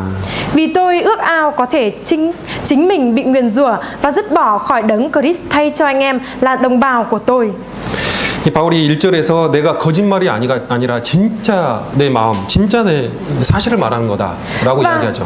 Ở câu 1 thì sứ đồ Phaolô đang nói rằng thực sự đây là không phải là lời nói dối đúng không ạ? Thực sự tôi nói. 여러분의 마음에 이런 마음이 있습니까? Tấm lòng của các bạn có cái tấm lòng như thế này không ạ? 내가 진짜 하고 싶은 게 있습니다. Thực sự có một điều mình muốn làm. 이건 거짓말이 아니라 진짜입니다. Không phải là nói dối mà điều này là thực sự. 내 양심을 걸고 맹세합니다. Và đây chính là mệnh lệnh của lương tâm mình. 내가 사랑하는 내 동포들이 구원을 받아야 합니다. Là cái nguyện vọng của lương tâm mình đó là người thân của mình, những người trong gia đình mình phải nhận được sự cứu rỗi. 여러분의 입에서 이 말이 나올 때 그게 여러분이 선한 양심이 있다라는 뜻입니다. Nếu như tự các bạn nói ra những cái lời như vừa rồi thì đó là lương tâm của các bạn tự có lương tâm trong sáng như vậy. 3절에서는 이렇게 말을 합니다. Và ở câu 3 thì có nói như thế này. 내 자신이 저주를 받아 그리스도에게서 끊어질지라도 원하는 바로다. Vì tôi ước ao có thể chính mình bị nguyền rủa và dứt bỏ khỏi đấng Christ. Thay cho anh em của mình. 그리스도에게서 끊어진다라는 의미는 지옥에 간다는 뜻이잖아요. Việc dứt bỏ khỏi đấng Christ ở đây đó là chính là về việc đi về địa ngục đúng không ạ? 내가 지옥에 가더라도 내가 사랑하는 민족 이 이스라엘 사람들은 구원 받아야 된다. Đó là dù tôi có phải trở về địa ngục, thế nhưng những người dân Do Thái, những đồng bào của tôi phải nhận được sự cứu rỗi. 그 양심이 말하는 겁니다. Ở đây là đang nói về lương tâm. 10장입니다. Chúng ta mở đoạn 10 ạ. 10장 1절입니다. Đoạn 10 câu 1 ạ. 형제들아 내 마음에 원하는 바와 하나님께 구하는 바는 이스라엘을 위함이니 곧 저희로 구원을 얻게 하려 함이라. Thưa anh em, xem sự ao ước của lòng tôi và lời khẩn cầu của tôi với Đức Chúa Trời là để dân Israel được cứu rỗi. 마음으로부터 원하는 거. Là tấm lòng mong muốn cái ao ước. 자, 그 마음은 어디서 나온 거죠? Thế thì cái tấm lòng đó đến từ đâu ạ? 양심입니다. Đến từ lương tâm. 선한 양심에서 선한 마음이 나옵니다. Lương tâm, tấm lòng trong sáng, tấm lòng thiện lành thì đến từ lương tâm thiện lành. 선한 마음에서 선한 행동이 나옵니다. Và lương tâm thiện lành thì sẽ có được hành động thiện lành. 왜 어떤 사람은 전도를 하려는 마음이 없느냐? Tại sao một người lại không có được cái tấm lòng truyền giảng ạ? 그래서 실제 전도를 하지 않습니다. Vì vậy cho nên trên thực tế không có đi truyền giảng. 선한 양심이 없을 수도 있어요. Vì vậy nên có thể là đối với người đó đã không có lương tâm thiện lành. 사람은 옳다라는 걸 알면 그 옳다라는 것을 기준으로 뭔가 하려고 합니다. Nếu như con người biết được rằng tiêu chuẩn của lương tâm cho rằng điều đó là đúng đắn thì đi theo cái lương tâm đó. 그리스도인의 양심이 무엇입니까? Lương tâm của những cơ đốc nhân là gì ạ? 그리스도인의 양심이 아니라면 누가 다른 사람의 구원을 바라겠습니까? Nếu như không phải là lương tâm của Đấng Christ Jesus thì lương tâm của ai thì mới có thể làm cho người khác nhận được sự dỗi ạ? 구원받지 않은 자기의 가족이나 형제 자매, 친척들을 위해서 크게 근심하고 슬퍼하는 건 양심상 진짜 옳은 일입니다. Và cái việc mà rất là đau buồn, đau xót, cảm thấy buồn bã về việc mà những người thân trong gia đình chưa nhận được sự cứu rỗi thì đó chính là cái lương tâm thiện lành, lương tâm trong sáng. 가족이 구원 안 받았다고 슬퍼하면 우리가 옆에서 괜찮아라고 위로를 해야 됩니까? Những người thân của chúng ta chưa nhận được sự cứu rỗi mà chúng ta ở bên cạnh chúng ta an ủi, không sao như thế là được, là đúng đắn ạ. 괜찮은 게 아닙니다. Không sao, ở đây không phải là không sao đâu ạ. 도와줘야죠. Chúng ta cần phải giúp đỡ, đúng không ạ? 같은 양심이 있다면 도와줘야 됩니다. Cả từng lương tâm của chúng ta cũng phải giúp đỡ. 괜찮지 않아요. Ở đây không phải là không sao đâu ạ. 구원받지 않은 사람의 영혼이 얼마나 위험한 상태에 있는 줄 성경이 우리에게 알려줍니다. Và trong Kinh Thánh thì có nói về trạng thái của những linh hồn chưa nhận được sự dỗi là nguy hiểm biết bao nhiêu. 성경 에스더서 한번 8장 보실까요? Chúng ta mở sách Ephesos đoạn 8 á. 에스더서. 에스더테. Sách Ê-sơ-tê đoạn 8 á.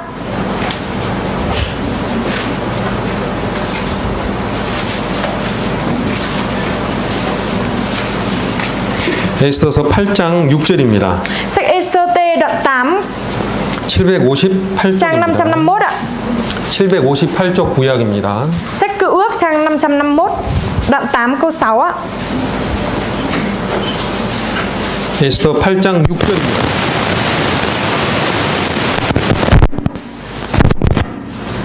에스더 8장 6절 Sách Ê-sơ-tê đoạn 8 câu 6 á.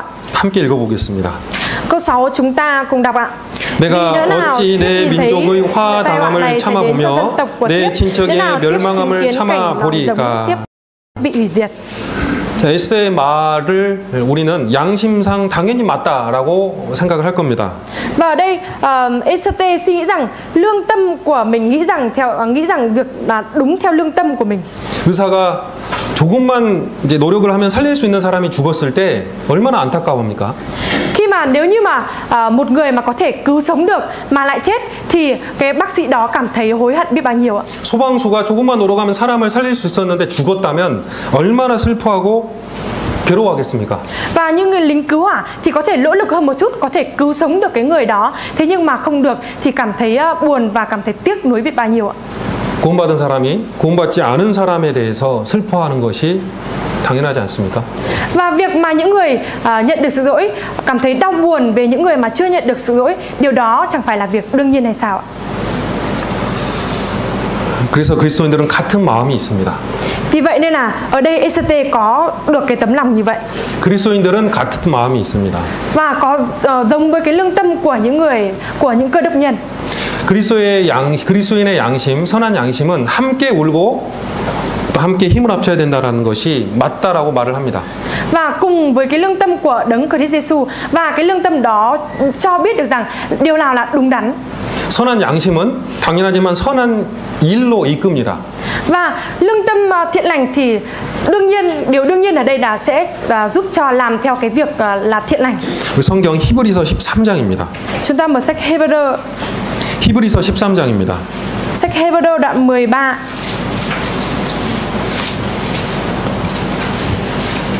히브리서 13장 18절입니다. Đoạn 13 câu 18.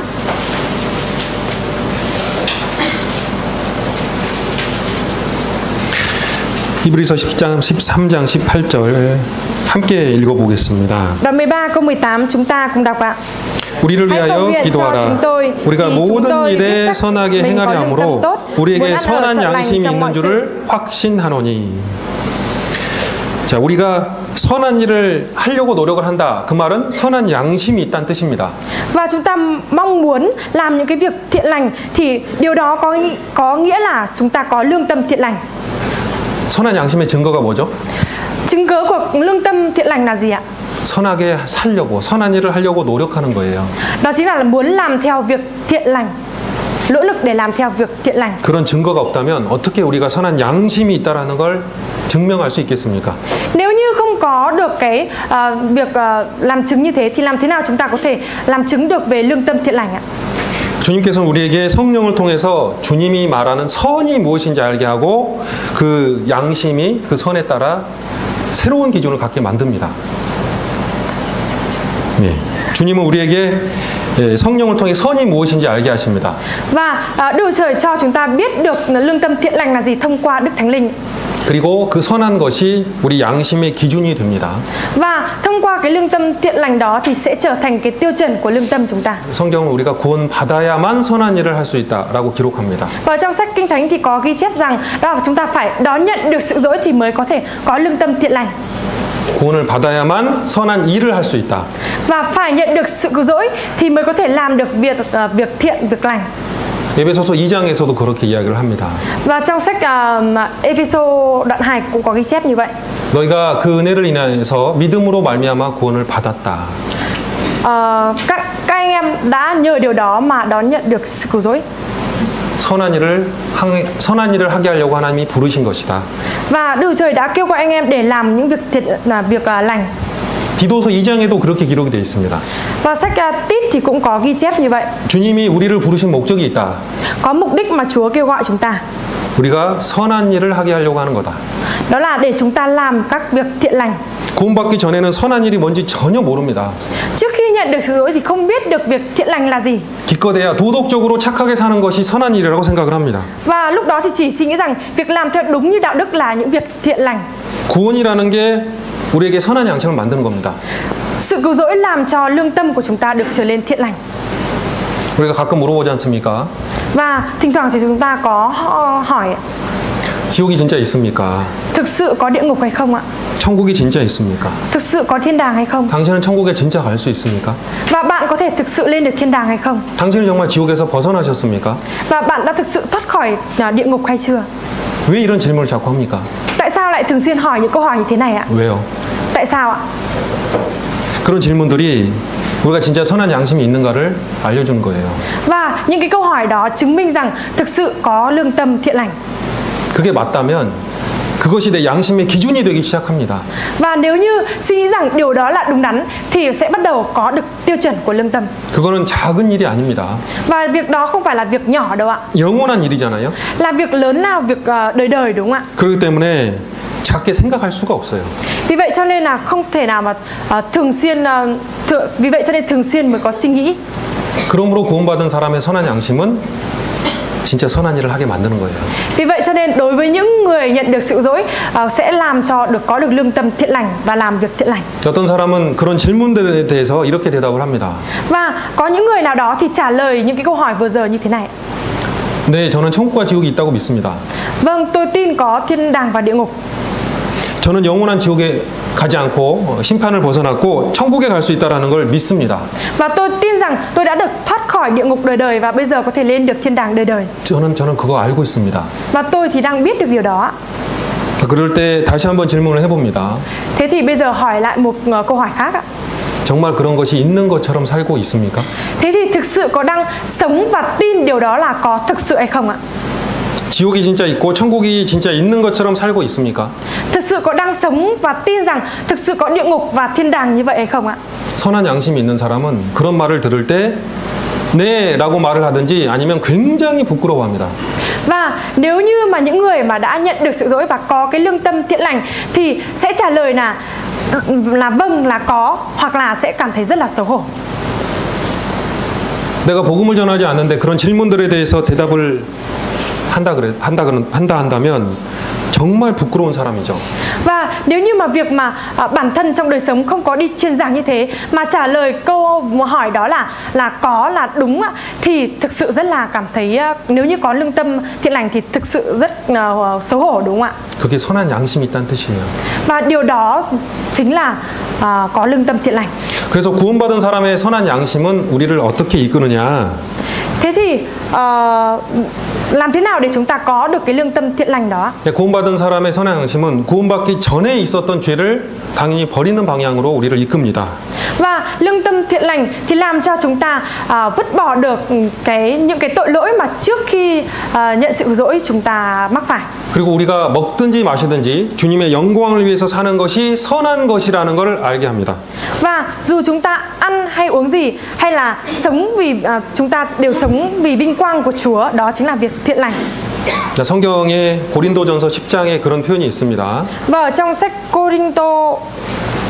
고린도전서 10장에 이런 말이 있는데요. sách Cô-rinh-tô nhất đoạn 10 thì có lời như thế này ạ. 먹든지 마시든지 무엇을 하든지 다 하나님의 영광을 위해서 하라.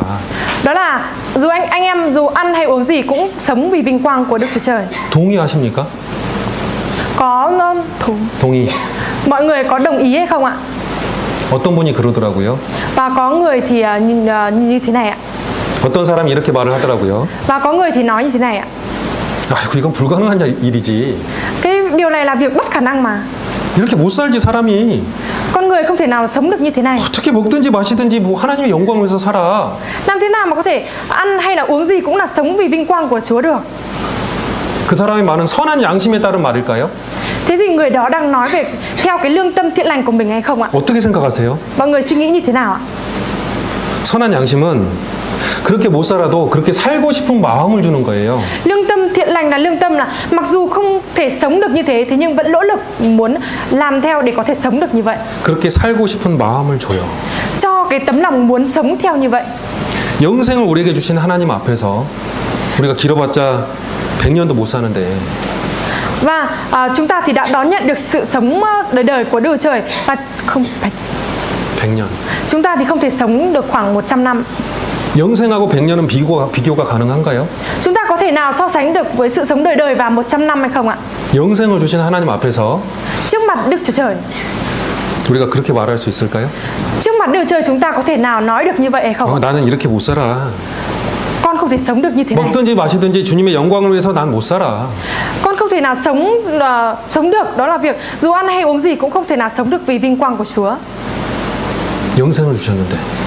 Mặc dù Chúa đã ban cho sự sống đời rồi. 100년의 인생을 주님께 드리는 것이 양심상 틀린 겁니까? Việc mà dâng cái đời sống của mình 100 năm đó lên cho Chúa là sai trái hay sao ạ? 우리 양심은 절대 그렇게 말할 수가 없습니다. Lương tâm của mình không thể nào nói được cái điều đó như vậy, không thể nói được cái điều như thế. 맞다. Chỉ nói là đúng mà thôi. 다만 그렇게 아직 살지 못하는 우리가 부끄럽다. Nếu như mà chúng ta vẫn chưa sống được một đời sống như thế thì sẽ rất là xấu hổ. 그게 맞습니다. Điều đó là đúng. 서로 교제하면서 하나가 되는 것이 선한 것이라는 걸 압니다. Và cũng biết được rằng việc mà chúng ta được cùng thông công với nhau và trở thành một là việc thiện lành. 주님이 우리에게 선한 것이 무엇인지 보여주셨습니다. Và Chúa đã cho chúng ta biết được những việc thiện lành là gì. 우리의 선한 양심은 그게 분명히 맞다라고 이야기를 합니다. Và cái lương tâm thiện lành của chúng ta thì suy nghĩ rằng điều đó là đúng đắn. 교제하고 함께 이렇게 모이는 것이 선한 것이라는 걸 우리에게 알게 해줍니다. Và lương tâm thiện lành cho chúng ta biết được rằng việc chúng ta nhóm họp và thông công như thế này là điều đúng đắn. 사람을 구원하는 것이 가장 큰 선이라는 걸 알게 합니다. Và cho chúng ta biết được rằng đối với con người việc nhận được sự dỗi là việc trước tiên nhất, đó là điều đúng đắn. 그리스도인들은 그런 같은 선한 양심을 가졌기 때문에 옳은 건 옳다, 옳지 않은 건 옳지 않다라고 분명히 말할 수 있습니다. Vì vậy cho nên là những người mà đã nhận được sự dỗi đem theo cái lương tâm thiện lành thì nói rằng việc thiện là thiện và còn việc ác là ác. 기준이 상대적인 것이 아니라 절대적입니다. Tiêu chuẩn ở đây chính là tính tuyệt đối chứ không phải là tính đối phương.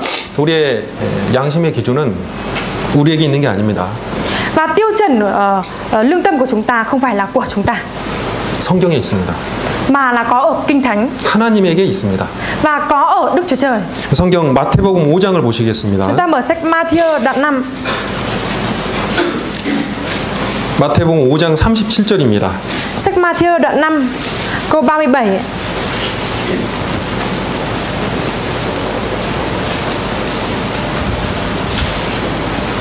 (5장 37절) 함께 읽어보겠습니다. Sách Ma-thi-ơ đoạn 5 câu 37 chúng ta cùng đọc ạ. 오직 Nhưng chỉ nên nói 너희 말은 옳다 phải, 옳다 phải hay không 아니라 phải. 아니라 하라. Không, 이에서 không là đủ, 지나는 còn 것은 thêm thắt điều 악으로 gì là do ác quỷ mà 쫓아나느니라. ra. 그 성경은 되게 명백합니다. Và Kinh Thánh thực sự rất là minh bạch.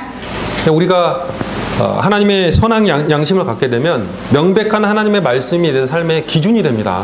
Và khi mà chúng ta có được cái lương tâm thiện lành mà Đức Chúa Trời ban cho thì chúng ta có được cái tiêu chuẩn minh bạch. 그래서 같은 기준을 가진 사람들이 모이면 같은 기준으로 웃고 같은 기준으로 웁니다. Vì vậy nên những người mà có cùng cái lương tâm, có cùng một lương tâm thiện lành với nhau thì sẽ cùng đi theo về phía là thiện và những việc mà suy nghĩ là đúng đắn. 사도 바울이 그리스도인들에게 편지를 하면서 이렇게 말을 했습니다. Vì vậy nên sứ đồ Phaolô khi mà viết thư cho các tín hữu thì đã nói như thế này. 우는 사람들과 함께 울고 기뻐하는 자들과 함께 웃으라고. Là hãy cùng khóc với những người đang khóc và hãy cùng vui mừng với những người đang vui mừng. 웃기지도 않은데 웃을 수 있습니까? Những người mà đang vui 콩콩. 웃기지 않은데 웃을 수 있습니까? Không buồn cười thế nhưng mà lại có thể cười được hay không ạ? 슬프지 않은데 울 수 있습니까? Làm việc buồn thế nhưng mà có thể cười được hay không ạ? 같은 양심의 기준이 있습니다. Phải có cái tiêu chuẩn, có cái lương tâm. 그래서 같이 웃을 수 있고 같이 울 수 있어요. Cùng tiêu chuẩn của lương tâm thì có thể cùng cười và cùng khóc được. 최근에 한 교제에서 한 자매님이 그 자기 구원 간증을 하셨습니다. Và dạo gần đây thì trong một buổi thông công thì có một người chị em đã làm chứng về sự cứu rỗi của mình. 말을 잘 못하니까 글로 써오셨는데요. Tại vì người chị em đó không thể nói tốt cho nên là mới viết lại. 그 간증을 이렇게 하시니까 다 우시더라고 주변 사람들이요. Và khi mà đọc cái lời làm chứng đó thì tất cả mọi người đều khóc ạ. 웃으면서 막 울더라고요. Vừa cười mà vừa khóc ạ. 구원 간증이 그렇게 만들잖아요. Và sự cứu rỗi thì có thể làm được như vậy đúng không ạ? 하나님을 찾고 하나님을 만나고 구원을 받고 그 과정이 하나님이 함께 하셨다라는 그런 증거였거든요. Và người chị em đó đã làm chứng về việc đó là mình đã tìm kiếm Đức Trời và gặp Đức Trời và nhận được sự cứu rỗi. 너무나 확실한 그 구원의 간증에 대해서 주변 사람들이 너무 기뻐했습니다. Và khi mà cái lời làm chứng đó thực sự rất là chắc chắn về sự cứu rỗi của mình, cho nên mọi người xung quanh đã cảm thấy rất là vui mừng. 구원받기 전에 하나님을 만나기까지의 과정이 참 힘든 과정이었기 때문에 또 다 슬퍼했습니다. Và tất cả mọi người cũng đã rất là đều buồn bã về quá trình mà tìm kiếm đến Chúa để nhận được sự cứu rỗi. 그래서 함께 울고 함께 웃습니다. Vì vậy cho nên đã cùng nhau vừa cười vừa khóc. 만약에 거기에서 웃지 않고 울지도 않는 사람이 있다면 이상한 사람이죠. Và nếu như ở trong đó mà lại không có người cùng cười cùng khóc thì người đó rất là kỳ lạ đúng không ạ? 우리에게 같은 양심이 있습니다. Đối với chúng ta thì có cùng một lương tâm. 그래서 구원받은 사람들이 생기면 함께 기뻐합니다. Vì vậy nếu như có người mới nhận được sự dỗi nảy sinh thì chúng ta cùng nhau vui mừng. 성경 사도행전 11장을 보실까요? Chúng ta mở sách Công vụ các sứ đồ. 사도행전 11장 21절입니다. Đoạn 11 câu 21.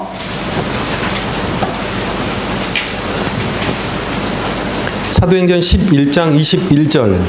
Sách Công vụ các sứ đồ đoạn 11 câu 21. 주의 손이 그들과 함께 하심에 수다한 사람이 믿고 죽게 돌아오더라. Tay Chúa ở với họ nên có nhiều người tin nhận và trở lại cùng Chúa. 23절입니다. Câu 23.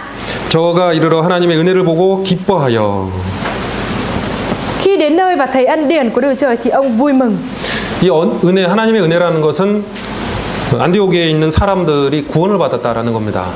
Và ở đây thì có nói về việc những người ở Antioch đã nhận được sự cứu rỗi. 그걸 보고 기뻐합니다. Và ở đây khi mà nhìn thấy việc đó, việc những người ở Antioch nhận được sự cứu rỗi thì vui mừng. 자기랑 상관이 없는데 그럼에도 기뻐합니다. Mặc dù không có liên quan đến bản thân mình thế nhưng vẫn vui mừng vì điều đó. 같은 양심이 있기 때문입니다. Tại vì có cùng một lương tâm. 약한 성도가 회복이 되면 같이 기뻐합니다. Và nếu như những tín hữu yếu đuối được hồi phục thì cùng nhau vui mừng. 누군가 약한 성도가 회복이 되면 나도 기쁘고 나도 살아난 것처럼 또 기쁩니다. Và nếu như một tín hữu nào đó yếu đuối được hồi phục thì bản thân mình cũng được hồi phục lại và cũng thấy yêu thương và cũng cảm thấy vui mừng. 우리 데살로니가 전서 3장 보시겠습니다. Chúng ta mở sách Thessalonica nhất. 데살로니가 전서 3장입니다. Sách Thessalonica nhất đoạn 3. 3장 8절입니다. Đoạn 3 câu 8 ạ. 그런즉 3장 8절 그런즉 너희가 주 안에 굳게 선즉 우리가 이제는 살리라. Vì hiện nay chúng tôi sống là nhờ anh em đứng vững trong Chúa. 너희가 주 안에서 굳게 서니까 이제 내가 살 것 같다. Đó là vì anh em sống ở trong Chúa cho nên bây giờ tôi mới như được sống lại. 다른 형제 자매님들이 너무나 약하기 때문에 죽을 것 같은 그런 마음이 있는 거죠. Khi mà những anh chị em của chúng ta thực sự có cái rất là yếu đuối thì bản thân mình sẽ có được cái tấm lòng giống như là gần chết. 그런데 그 형제 자매들이 살아나면 나도 살아나는 느낌인 거예요.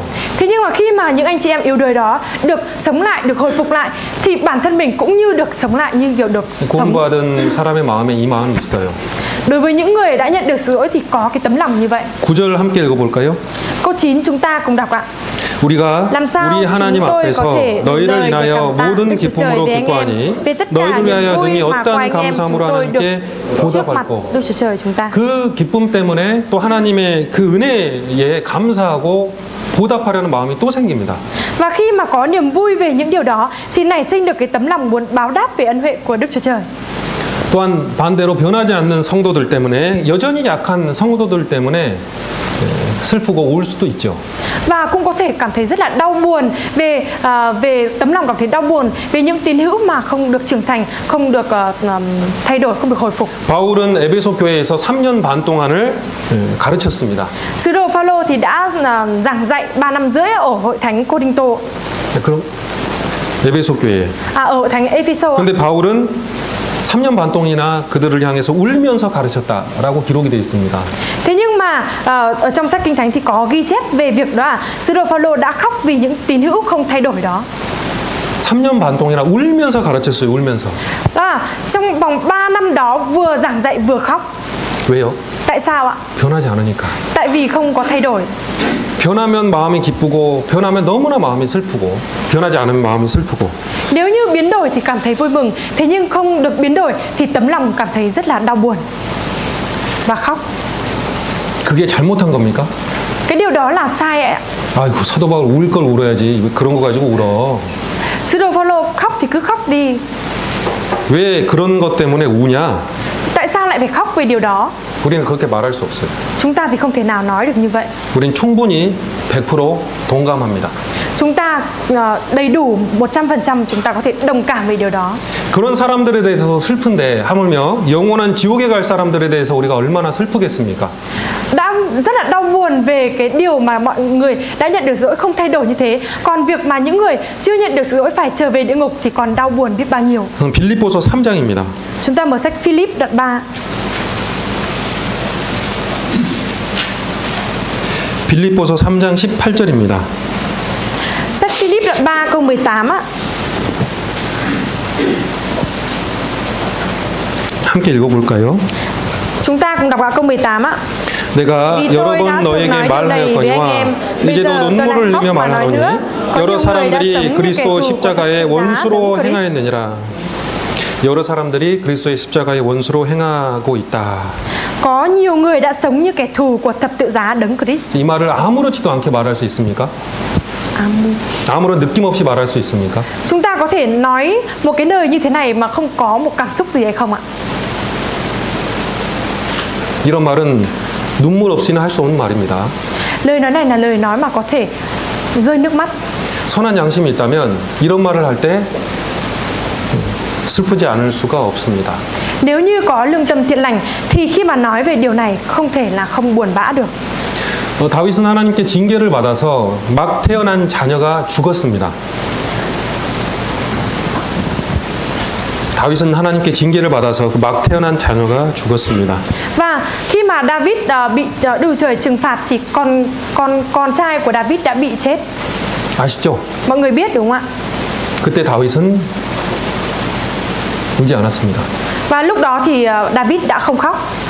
자식이 죽기 전까지는 하나님 앞에서 밥도 안 먹고 슬퍼했습니다. Trước khi mà con trai đó chết thì David đã rất là đau buồn bã trước mặt Đức Trời và đã kiêng ăn. 근데 아들이 딱 죽자마자 다시 밥을 먹었습니다. Thế nhưng mà sau khi mà con trai đó đã chết thì ông đã ăn cơm trở lại. 몸을 씻고 하나님 앞에 경배하고 찬송했습니다. Ông đã tẩy sạch thân thể, mặc quần áo và để thờ phượng Đức Trời. 아들이 죽었는데 그럴 수 있습니까? Con trai của mình đã chết thì làm thế nào có thể làm được như vậy không ạ? 그럴 수 있죠. Có thể đúng không ạ? 왜냐하면 Tại vì 그 아들은 지옥에 가지 않을 거기 때문입니다. Tại vì đứa con đó không phải trở về địa ngục. 죽으면 천국 가는 거잖아요. Tại vì sau khi chết thì đứa con đó đã được lên thiên đàng. 슬퍼할 일이 뭐가 있습니까?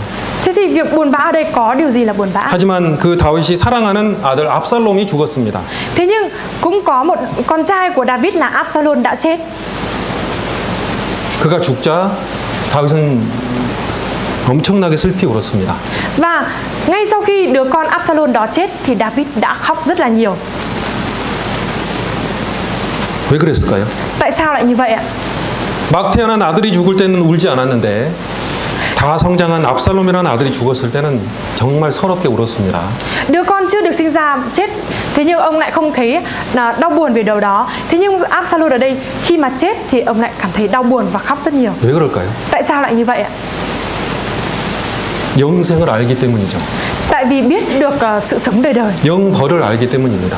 Tại vì ông biết được hình phạt đời đời. 성경 사무엘하 19장입니다. Chúng ta mở sách Samuel 2 đoạn 19 ạ.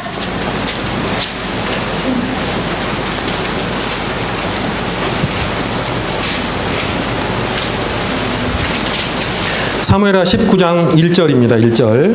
Sách Samuel 2 đoạn 19 câu 1 ạ. 494쪽입니다. 구약 성경. Sách Cựu Ước trang 354 ạ.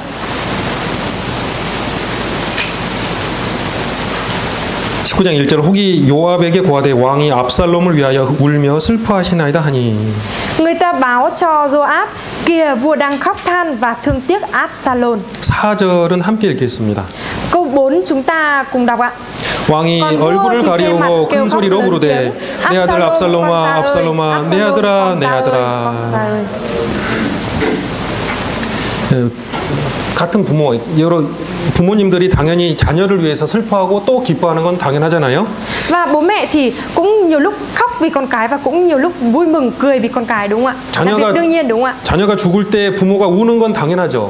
Và việc mà bố mẹ khóc đau buồn vì việc con cái của mình chết là việc đương nhiên đúng không ạ? 근데 이유가 중요하죠. Thế nhưng lý do mới là quan trọng. 왜 웁니까? Tại sao lại khóc?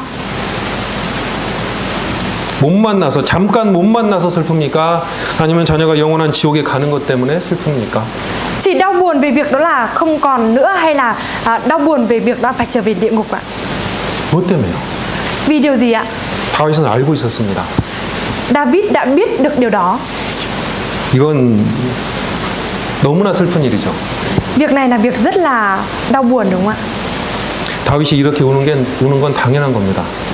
Việc mà David khóc là việc đương nhiên. 구원받지 않은 사람의 양심은 이런 것에 대해서 동감을 못합니다. Những người mà chưa nhận được sự lỗi thì lương tâm của họ không thể đồng cảm với điều này. 그래서 그리스도인들과 함께 울 수도 없고 같이 기뻐할 수도 없어요. Vì vậy nên họ không thể nào cùng vui với những cơ đốc nhân hay là cùng buồn về với cơ đốc nhân. 선한 양심대로 살면은 사람은 당연히 담대해집니다.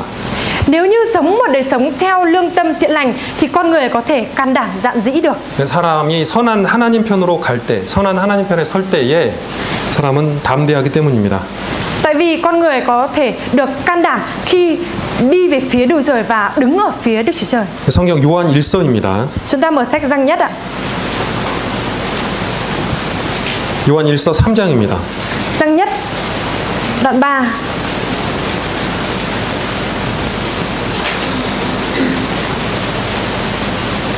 요한 1서 3장 21절입니다. 391쪽. Sách Răng Nhất đoạn 3 3장 21절입니다. câu 21 ạ. 사랑하는 자들아, 만일 우리 마음이 우리를 책망할 것이 없으면 하나님 앞에서 담대함을 얻고. Câu 21. Thưa anh em yêu dấu, nếu lòng của chúng ta không lên án chúng ta thì chúng ta được vững tâm đến với Đức Chúa Trời. 우리 마음이 우리를 책망하기 위해서는 그 선악에 대한 판단 기준이 있어야 되잖아요. Và khi mà tấm lòng của chúng ta trở nên 책망하다. ở đây thì khi mà tấm lòng trách mắng thì đó chính là tiêu chuẩn của lương tâm. 기준이 있어야 되잖아요. 기준이. Phải có tiêu chuẩn đúng không ạ? 그러니까 그 기준이 우리에게 무언가 옳지 않다, 옳다 이런 걸 알려줄 거 아닙니까? Và cái tiêu chuẩn đó thì cho chúng ta biết được rằng điều gì là đúng, điều gì là sai. 그러니까 그리스도인에게는 선한 양심이 있어서 우리가 옳게 사는지 아니게 사는지를 분명히 알려주죠. Và tại vì cơ đốc nhân thì có được cái lương tâm thiện lành như thế cho nên mới có tiêu chuẩn đó, cho nên cho chúng ta biết được rằng chúng ta đang sống đúng đắn hay là không. 여기서는 마음이 책망할 것이 없다라는 말은 양심에 거리낌이 없다라는 말입니다. Và ở đây có nói về lương tâm, cái tấm lòng không lên án thì đó chính là cái lương tâm không bị lên án. 하나님 앞에서 양심에 거리낌이 없을 때 담대함이 있다라고 이야기하죠. Và ở đây đang nói rằng khi mà cái tấm lòng không có bị lên án, lương tâm không bị lên án như thế thì có nghĩa là được vững tâm đến với Đức Chúa Trời. 그러니까 우리의 선한 양심을 따라 살 때에 우리가 그때에 담대할 수 있습니다.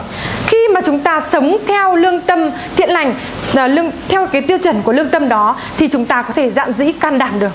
베드로와 요한이 전도를 할 때 주변 사람들은 전도하지 말라라고 위협을 했습니다. Và khi mà sứ đồ Phi-e-rơ và Giăng giao truyền tin lành thì những người xung quanh có uy hiếp là đừng có giao giảng nữa. 그리고 그 베드로와 요한이 이렇게 말을 했습니다. Thế nhưng mà sứ đồ Phi-e-rơ đã nói như thế này. 하나님 앞에서 너희 말 듣는 것이 옳으냐? 우리가 하나님 말을 듣는 것이 옳으냐? Chúng tôi nên nghe lời của các anh hay là nên nghe lời của Đức Chúa Trời hơn? 무엇이 옳으냐? Điều gì là đúng hơn ạ? 하나님 말씀 듣는 게 옳다. Việc lắng nghe lời của Đức Chúa Trời là đúng hơn. 그러니까 베드로와 요한은 담대하게 복음을 전한 거예요. Vì vậy cho nên sứ đồ Phi-e-rơ đã truyền giảng tin lành một cách dạn dĩ. 무엇이 옳으냐? Điều gì là đúng đắn? 기준이 뭐예요? Tiêu chuẩn là gì ạ?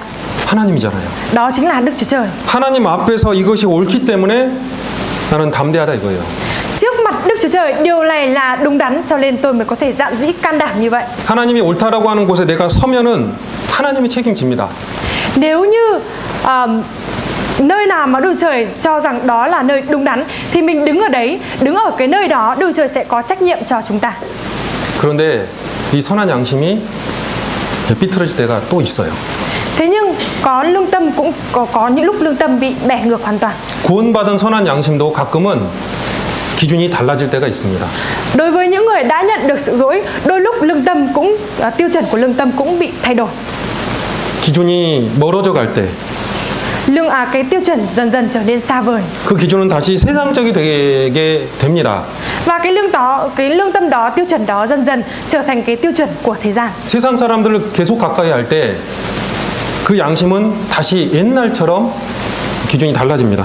Nếu như mà càng trở nên gần gũi với những người ở trên thế gian thì cái lương tâm đó, tiêu chuẩn đó dần dần trở thành của thế gian giống như trước kia. 입의 말이 바뀝니다.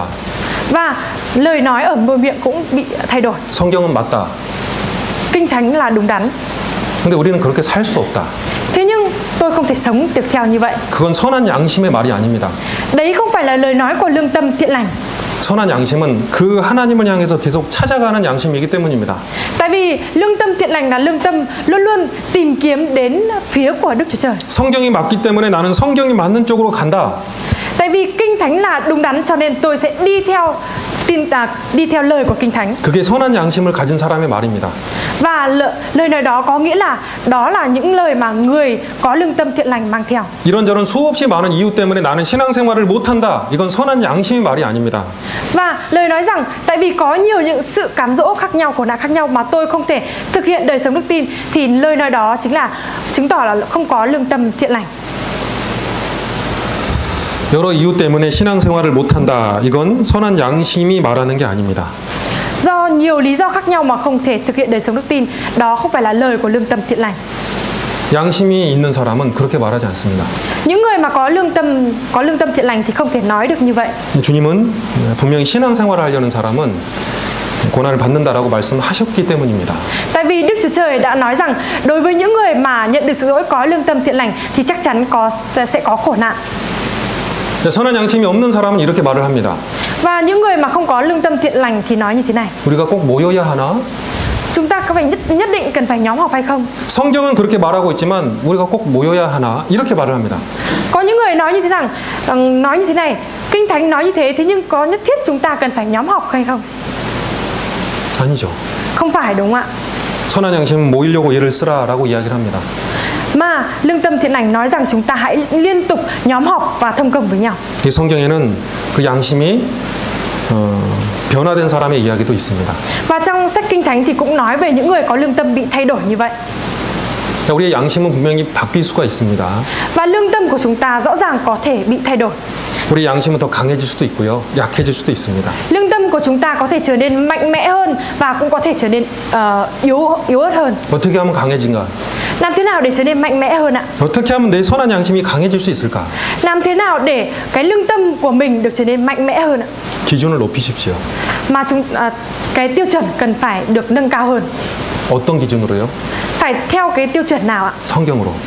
Theo Kinh Thánh. 성경이 내 양심의 기준하고 똑같아야 됩니다. Và tiêu chuẩn của lương tâm cần phải đúng theo tiêu chuẩn của Kinh Thánh. 내 삶의 기준을 자꾸 다른 세상 사람들을 내 삶의 기준 삼지 마십시오.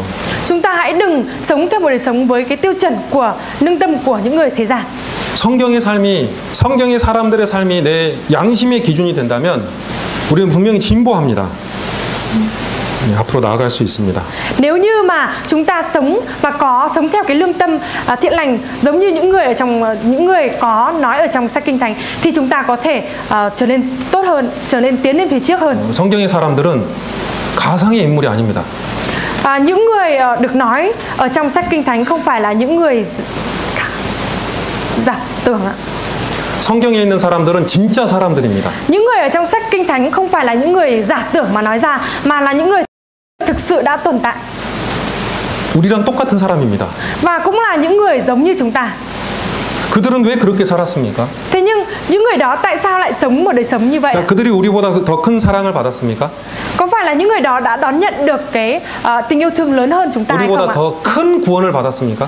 Hay là những người đó đón nhận được sự cứu rỗi lớn hơn chúng ta hay không ạ? 다를 것이 없는 사람들, 우리랑 다른 것이 없는 사람들. Chúng ta là những người không có khác gì với họ. 그래서 우리의 기준이 성경이어야 되는 거예요.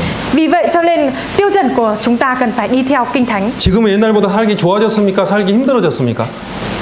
Cho đến bây giờ chúng ta đang sống một cách tốt đẹp hay là càng trở nên mệt mỏi ạ? 지금의 삶은 옛날보다 편합니까? 덜 편합니까? Đời sống của chúng ta bây giờ thoải mái hơn hay là đời sống trước kia thoải mái hơn ạ? 지금이 훨씬 편합니다.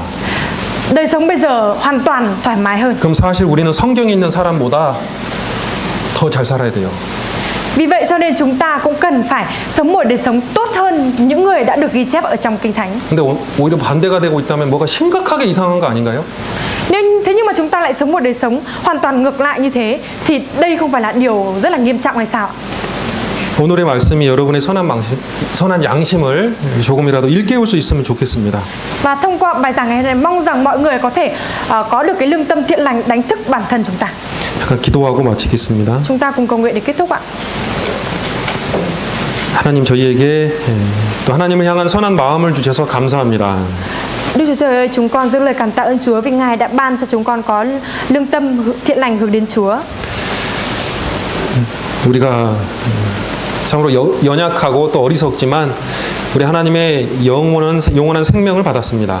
Mặc dù chúng con rất là yếu đuối và ngu dại, thế nhưng chúng con đã đón nhận được sự sống đời đời. 주님께서 우리에게 성령을 주시고 또 선한 양심을 주셔서 참 감사합니다. Chúng con thực sự dâng lời cảm tạ ơn Chúa vì Ngài đã ban cho chúng con sự sống đời đời và ban cho chúng con có lương tâm thiện lành. 주님의 말씀과 교제 안에서 우리의 양심을 회복할 수 있도록 도와주시옵소서. Nguyện xin Chúa Ngài giúp đỡ để khôi phục cái lương tâm thiện lành của chúng con thông qua những buổi nhóm họp. 같은 마음을 품을 수 있도록 도와주시옵소서. Nguyện xin Chúa Ngài giúp đỡ để chúng con có đều ở dưới cùng một với lương tâm. 복음을 전하는 일에 또 함께 할 수 있도록 도와주시옵소서. Và nguyện xin Chúa Ngài giúp đỡ để chúng con cùng nhau làm giao truyền tin lành của Chúa. 베트남 여러 교회들과 함께 해주시고 인도해 주시기를 원합니다. Và chúng con mong muốn rằng Chúa hãy ở cùng với Việt Nam, ở cùng với những hội thánh ở Việt Nam. 주님 감사합니다. Chúng con cảm ơn Chúa. 우리를 사랑하시는 예수님의 이름으로 기도드렸습니다. Chúng con thành kính cầu nguyện nhân danh Đức Chúa Giêsu Christ. 아멘. Amen.